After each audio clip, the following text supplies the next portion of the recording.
Assalamualaikum warahmatullahi wabarakatuh. Hai semuanya, perkenalkan nama saya Yolanda Mutiara dari kelas manajemen 22C dengan NPM 224111055.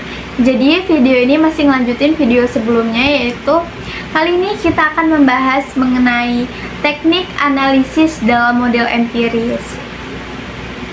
Teknik analisis dalam metode atau alat yang digunakan untuk menginterpretasi data yang telah dikumpulkan, sehingga kita dapat menemukan pola, hubungan, atau kesimpulan yang berguna dari data tersebut.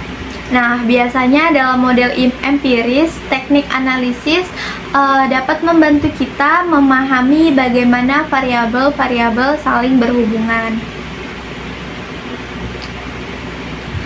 Beberapa jenis teknik analisis. Yang pertama ada analisis deskriptif, di mana analisis ini merupakan menggambarkan atau meringkas data yang telah dikumpulkan.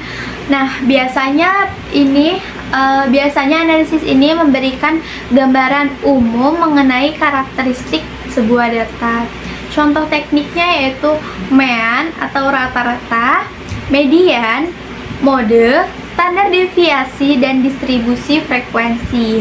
Nah, biasanya contoh penggunaannya itu jika kita punya data nilai ujian dari sekelompok siswa, analisis deskriptif dapat menunjukkan rata-rata nilai dari nilai tengah dan sebaran nilai siswa lainnya. Yang selanjutnya ada analisis korelasi, di mana biasanya analisis ini mengukur hubungan antara dua variabel dan seberapa kuat hubungan tersebut. Nah, contoh tekniknya yaitu koefisien dan korelasi Pearson. Nah, untuk contoh penggunaannya yaitu mengetahui apakah ada hubungan antara jumlah jam belajar dengan nilai ujian siswa. Jika koefisien korelasi positif dan tinggi, berarti ada hubungan positif yang kuat antara kedua variabel tersebut. Yang selanjutnya ada analisis regresi, di mana merupakan analisis yang berhubungan antara satu variabel dependen dan atau lebih variabel independen. Biasanya analisis ini digunakan untuk memprediksi pengujian hipotesis. Nah, contoh tekniknya yaitu regresi linear sederhana dan regresi linear berganda.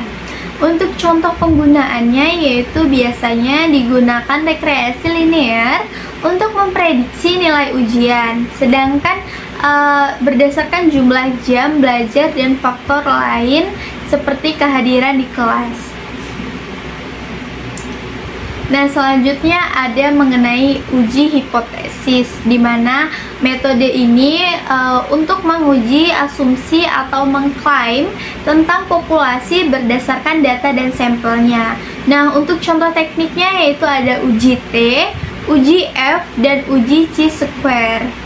Nah, untuk contoh penggunaannya biasanya uji ini menguji apakah rata-rata nilai ujian siswa yang belajar dengan metode baru berbeda secara signifikan dari yang belajar dengan metode lama. Selanjutnya masuk ke langkah-langkah melakukan analisis dalam model empiris. Langkah pertama tentu saja kita mengumpulkan data dan memeriksa data. Pastikan data yang Anda kumpulkan lengkap dan akurat. Nah, lakukan pemeriksaan awal untuk melihat apakah ada data yang hilang atau outlier, atau yang biasa kita sebut dengan nilai yang sangat berbeda dari yang lain. Artinya nilai ini tidak sesuai dengan apa yang kita inginkan. Jadi sebaiknya saran dari saya, jika kita ingin, misalkan kita mau buat kuesioner nih. Nah, tujuan kuesioner kita itu untuk sebarannya ke 50 orang. Nah, kalau bisa kita lebihin aja ke 60 orang, karena 10 orangnya ini buat backup di belakang kalau misalkan nilai kuesioner yang kita 50 tadi itu nggak memenuhi atau berbeda dari yang lain. Oke, selanjutnya menentukan teknik analisis yang tepat. di mana kita harus memilih teknik analisis berdasarkan jenis data dan pertanyaan penelitian kita. Misalnya, gunakan analisis deskriptif untuk gambaran umum dan analisis regresi untuk memprediksi.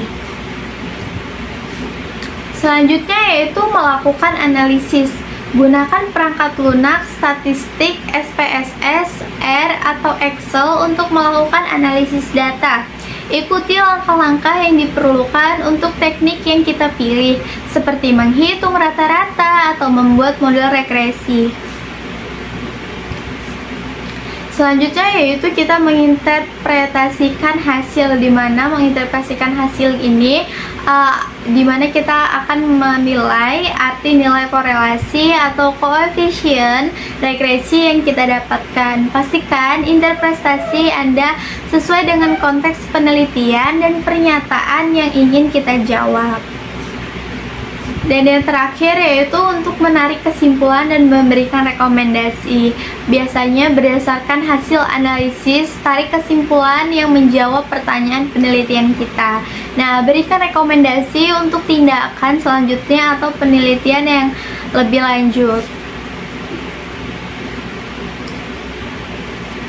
Oke, untuk contoh sederhananya yaitu misalnya nih, kita ingin mengetahui apakah ada hubungan antara waktu belajar dan nilai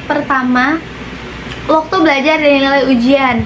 Nah, pertama kita kumpulkan dulu data waktu belajar dan nilai ujian dari beberapa siswa.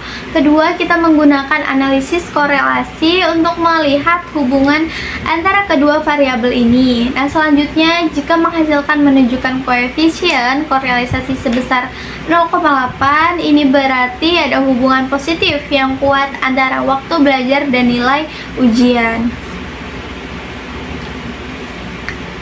Nah, selanjutnya ada tips dan trik dalam menganalisis data. Yang pertama yaitu menggunakan visualisasi data, yaitu grafik dan diagram. Biasanya bisa membantu memvisualisasikan data dan mempermudah pemahaman.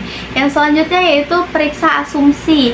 Pastikan data memenuhi asumsi yang diperlukan. Untuk teknik analisis yang digunakan seperti normalitas dan linearitas. Selanjutnya yaitu validasi hasil.